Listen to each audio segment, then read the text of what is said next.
Well, all right, Vince. Bills stink. That's what we found out this weekend. They lost 48-21. What do you think about it? Well, the New York Jets, I think, have our number. I think maybe not the Jets, but so much Rex Ryan. He just destroys our coach. It's brutal. No matter what we try to do, we lose. They beat the crap out of us. They're all over our offensive line. They're just pummeling us into the ground. I mean, Spiller had the touchdowns, but all for naught. The turnovers. Fitzpatrick isn't good. He's too short. He's too weak.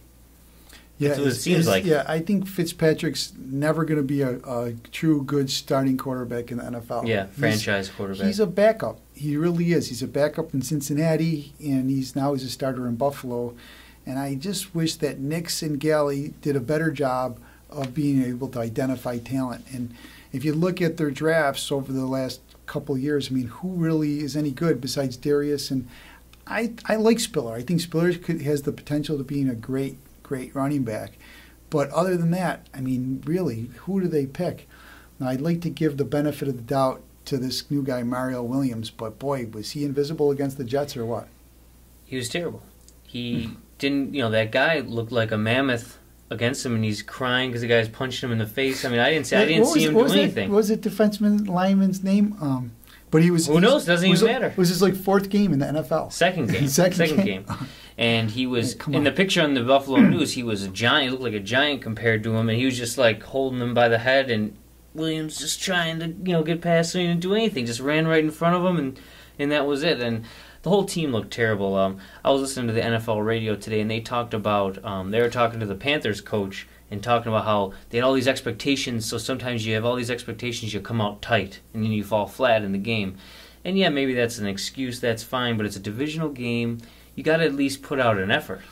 Well, yeah, I mean, they did not make the Jets punt the ball until the third quarter or the beginning of the fourth quarter, and they only actually punted the ball once. They got 48 points, and 7 of them were on an interception off of Fitz, and 7 was a punt return. Mm-hmm. So there's 14 points. So what is that? What's 48 minus 14? I mean, who even knows? Yeah. So yeah, it's 34 points or 34 points scored against our vaunted defense. It was supposed to have the best defensive lines in the league. Yeah, and the cornerback looks terrible, the rookie. I mean, I know he's young, but then why do you cut someone like Florence when all you got is young guys around that can't play? At least Florence knows what he's doing. He'll be in the right spot. McKelvin is terrible. He's a knucklehead. He's a dope. I don't know. I like McKelvin. I think a lot of people give him a hard time. The one pass that was over the top of his hand, he just missed it. And I guess Sanchez just made a perfect pass on it. And with no pass rush, I don't care if you got Ronnie Lott back there. You can bring Nate Odoms. You can go back to 1980 and bring in Charlie Romes and Mario. Was Mario Clark. It doesn't matter if there's no pass rush. If Bruce Smith and Bryce Popp are rushing the passer, I'll play cornerback for the Bills, and I'll do a good job. Well, that is true. And another thing that I thought was frustrating was we had that kicker taking up a roster spot. We had guys go down in the game, and then you got this guy who doesn't even kick it. The regular kicker for the Jets was booming him out of the end zone, and our second kicker wasn't even able to do his job, and he's making six figures. Well, he booted. How many times did we kick off the ball? He booted most of them out of the end zone. Well, right, exactly. How many times did we kick off? Well, the one time into the end zone, but they returned it every time. Yeah, but they returned it to the 18 or something. So it's almost. But as still, good as can Lindell kick it into the end zone and they just return it to the 18? Yeah, probably. And then they have. But Lindell's got to go down and cover the kick, and Lindell got injured covering a kick last year. And then we brought in a kicker that couldn't even hit the side of the barn. So, well, I mean, I guess if you want to cut somebody off the roster, I would cut that Wildcat specialist that used to play for the Jets. What's his name? He's terrible Brad too. Smith. He didn't even. He's terrible. Nelson goes down. He's not a wide receiver. And then did he even go on the? Well, he is a pretty good wide receiver, but if you got him practicing at quarterback, then he's practicing at wide receiver. I mean, his mind's never going to get straight. He's never going to know his role, and his role is a waste. $2.5 million for standing around doing nothing, holding his groin or whatever. Yeah, well, I don't care about the money. They all make millions of dollars. I just want people that could contribute. You're right. I don't care. Don't take up a roster spot if you're not going to be able to contribute. And for 3 years we had a guy on the roster that was making all kinds of money. And then when he's healthy, we cut him a week before the season starts, Sean Merriman. I mean, why? I don't understand. Do they just not have Well, he would at least tried. You know, he's always trying out there. At least he'll be putting in the effort and whatnot. But there's not so much the effort, but knowing where you're supposed to be. These guys are trying. You could have Arthur Motes as a linebacker, or you could have this young kid Shepard, and they're trying. They're running all over the field. But sometimes they're running all over the field with their head cut off. Now, we used to have a guy named Bruce Smith, and he would run all over the field, but who was standing right behind him every single time that he would be out of position? Darryl Talley. And Darryl Talley didn't have all the talent in the world. He wasn't the fastest guy on the field, but he was always in the right spot.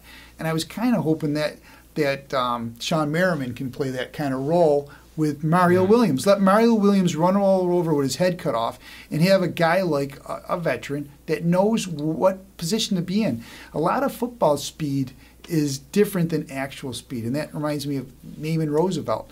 You know, Chan Gailey keeps saying about how the guy's not very fast, but he's dependable. He'll catch the ball. He'll be in the right place when you expect him to be. How fast you got to be? 60 yards against the Jets, or no, against the Giants. You know, he's faster than all the Giants on that play.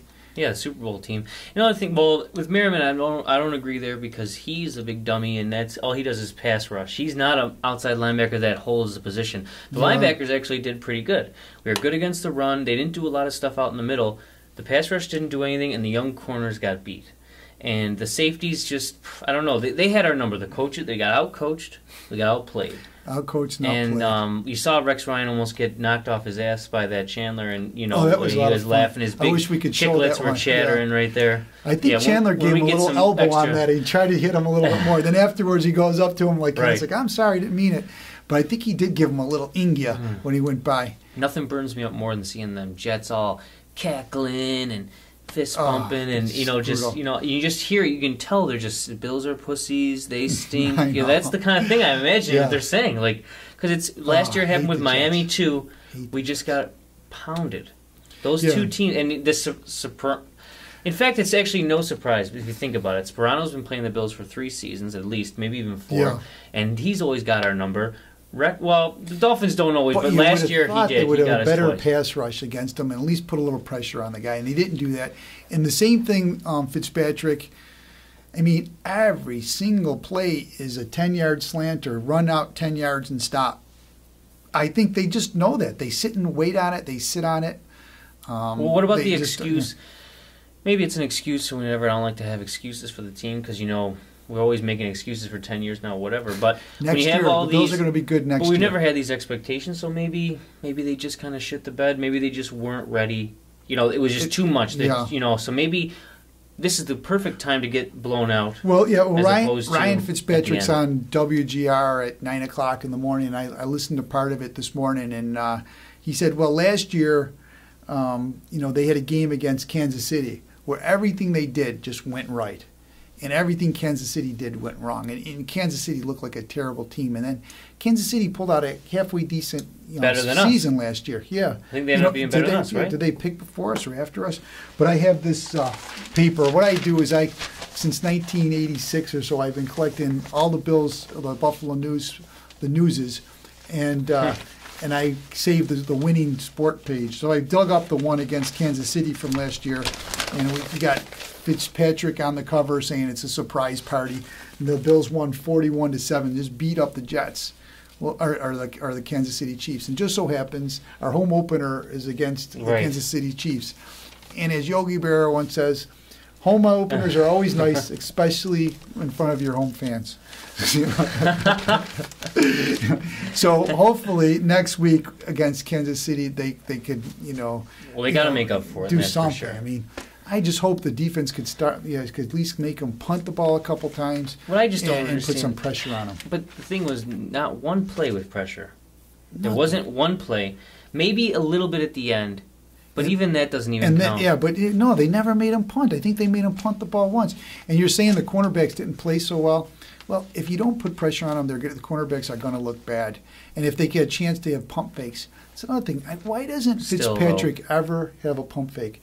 And he's probably got hands smaller than mine. What about if he pump faked it and just throw the ball down? He's a backup. We need a new quarterback. What about T.J. Graham? How come he wasn't in the game? Gailey's an idiot. No, because, well, you know what? Maybe he, you have to fit together that roster. That's another reason why I think it's dumb. If you're going to bring in that other quarterback, how do you not know that Vince Young's not going to be good week 1 of the preseason or week 2? You got to know these things. As a coach, you should say, hey, this was a dumb move. We shouldn't have done that. There's other quarterbacks just hanging around that I would have much rather had than Vince Young, whether it's a McNabb or that Garrard. He got cut by the Dolphins. Dolphins don't know what they're doing either. That's going to be the battle of the toilet bowl battle later on. Who the hell knows who's going to be a quarterback? I mean, the problem is you have to go 1-16 to get Andrew Luck. If you go 6-7, well, the Redskins traded up. They were bad, but they were the 5 pick. Why couldn't we be the Redskins and trade up? Well, I hate to say this, but because the Bengals got their asses handed to them yesterday, and that Dalton, he looked bad. He looked worse than Fitzpatrick did yesterday, but they picked him up in the 3rd round. And there's good prospects to be had. We just don't get anyone. We haven't even tried one. Yeah, don't you think we should draft a couple of them? No, we didn't draft one quarterback. Denver had in 2 Peyton years. Manning, and they still drafted a good tier quarterback. Because they know that the Peyton's not going to be there very long. Patriots did the same thing 2 years ago. We should know that Fitzpatrick isn't going to be here that long. He shouldn't have been here as long as he is. He should be our backup right now. We should have somebody else better than Fitzpatrick, and I don't know who that person is. But that's the problem. Well, it's silly. One of the things you always got to think about, and I was thinking about it last night, or actually Sunday night when I was watching the Broncos, is what teams have a guaranteed Hall of Fame player, just a player on the team. The Bills have 0. The Jets really don't even have one. The Patriots definitely. I mean, I'm talking surefire. Patriots have Brady. That is a surefire Hall. I like the kid from Buffalo too, Gronkowski. Oh well, yeah, but he's not one that you'd say because if he got injured next year, that'd be the end of it. Whatever. He needs to do this for 10 years in a row. Some guys, but he had a Hall of Fame season last year. That's for sure. Well, the point being is, you're not going to get to the Super Bowl and win a hell of a lot of games unless you got those marquee players. We really just don't have them. We've pieced together something, but we don't have any. Even Mario Williams paid $100 million. He's not Bruce. He's no one. In fact, well, in this first game he wasn't. Let's give him a chance. I mean, maybe by the end of the year he could do something. But you always think, who's got the better quarterback? Who's got the better coach? Last week I thought we had the better quarterback at least. Proved to be we don't have either. And next week against the Chiefs and Castle. This week I think we do. We have the better coach and the better quarterback. And maybe or the at home least field, even at quarterback. Well, the home field means something. Those Jets, they were fired up. And you remember what we were talking a bunch of crap in the paper too. Say? Marv Levy used to say when we got a blown out or somebody blew us out or we blew somebody else out that they're not blowing anyone. Yeah, well, they used to say they're not as good as they look and we're not as bad as we look. Or vice versa. So I don't think the Jets are that good. They asked that question on the Tony Rome show the other day, and I think it was Phil Simms. He asked him, Tony Rome, Jim Rome. They asked Jim Rome asked Phil Simms, were the Jets that good or were the Bills that bad? And I guess it's someplace in the middle. I don't think the Jets are that good, but who knows? I mean, maybe this is their year. They made it to 2 consecutive their AFC defense has always been championships. good. Their defense is solid. And he's always made Fitzpatrick look terrible. If you get this kid Sanchez throwing like he did yesterday, he didn't look like Broadway Schmo. He looked a lot like Broadway Joe. He had 123 passing. Yeah, but I just hate it when it's against us. It's just like when you look on the TV and they show someone's highlights and there's the Bills player just falling or he can't. It's terrible.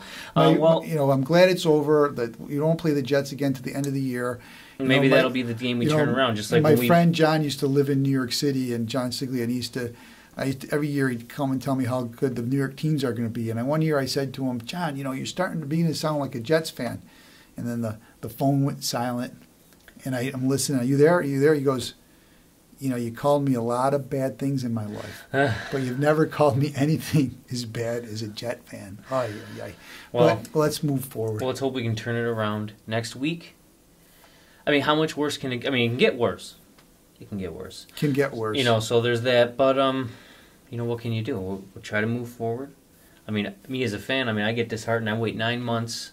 I think all these things are going to happen. It drives you crazy. I mean, I was furious. Although, as soon as Spiller hit the touchdown, I was like, maybe we can come back. Sure, onside kick, all that sort of thing. But then the fumbles and then. Well, let's talk about Spiller for a second. I mean, he had 156 yards on the ground. 169. Yeah. I mean, hell, the he's faster than anybody else. If he just breaks a couple tackles, no one's going to catch him. He was from breaking. behind. He was slipping right. And I tell you, he almost broke another one that. A guy injured himself, Revis. Yeah, he reached out and Revis. He'll probably play. No, but you see when he reached out and just caught his ankle. Mm-hmm. He doesn't catch his ankle. No one's catching him from behind. And then that long pass that he caught, I mean, not for nothing. I know he fumbled and you're supposed to hold on to the ball. But, I mean, it was so quick that they had to go to the replay to see if he actually even caught it. That's how fast he hit him. And he went up and twisted his body like in an unnatural position to make the catch. He righted himself and turned and ran. And then he came in. If that ball's on the numbers and he catches it in stride, he probably walks into the end zone. It's just not even a question of them getting the ball back. Right. And then they get the ball back in midfield and they march right down and score. Our defense has to stop people. And the way it is right now, I have no faith in who's the new coordinator. What's this guy's name? Wannstedt. I mean, it's terrible. What kind of game plan did he have? He's got a mustache. What kind of guy has a mustache? And the same thing. I think Fitzpatrick should save too. But his whole body. We better do something on defense. We better pressure the. I was saying if we stop the run against the Jets, we should demolish them. But Broadway Schmo picked us apart. Yeah, well, we'll see. It's not looking good, but it can be better. Sometimes you do have a bad game, and you got to give them the benefit of the doubt, I guess, because we're going to be watching. We're always going to be watching. So I've been watching the game since 1965. I've probably watched every game on TV except for 3 in that period that were on TV. A lot of games were in those years were never on TV because they were blacked out. And I've been to about 50% of the games. You can't help yourself. And I have to turn on the radio to get my little fixed sports until they drive me crazy on the stuff that they say, and I have to turn it off. Yeah, I don't listen after a loss. I can't listen. Oh, I can't read the paper or nothing. And it's not any different now than it was in our Super Bowl years. When the Bills were unbelievable and we were going undefeated at home. We're 7-1 at home. We still get our asses kicked. Yeah, but on the ride home, you listen to the radio and you listen to people. You couldn't tell whether they won or lost the game. And back then they were like, well, if we were playing Joe Montana and the boys, we got cream today because we didn't play that good, even though we won. People aren't happy with winning; they're not happy with losing. Yeah, I mean, I guess if we can win by 1 point every week, I'll be happy. Just hate the Jets. That's why I hate the Jets and I hate the Patriots and I hate the Dolphins. And when you lose those games, which are the ones that we always seem to lose the worst too, we get beaten up terribly. But we at least we need a little bit of a game, and hopefully we can come back for a win. Yeah, we had. Did we win the fourth quarter? Do we have more points, or did they scored every single time except for once? I don't know. I don't know about the fourth quarter. So we scored 3 touchdowns in the fourth quarter. Didn't we? Did we? Yeah, I thought we scored one. The score was 28 to 48 to 48. And I think they had 40 in the third quarter. Oh, we had 28? We had 4 touchdowns? Total, yeah, the score was 48 to 28. He threw 3? Yeah, I think so, yeah. Okay. I don't think there was any running. It wasn't 48-21? 28. Oh, okay. Yeah, pretty sure. We should probably know the score. We should know the score. But you're not watching at the end there. You don't want to even pay attention. You don't want to look at the stats. You just don't care. So we're doing this YouTube thing. We're going to try to do it every week. Hopefully, if you guys want to watch, we'll be here next week. I'm Vince Latempio. This is Nate Lewinsky. I'm glad you joined us. And this is our first, and we'll try to do some improvements on it as we go. And thanks for watching. Yep. Go Bills. Go Sabres.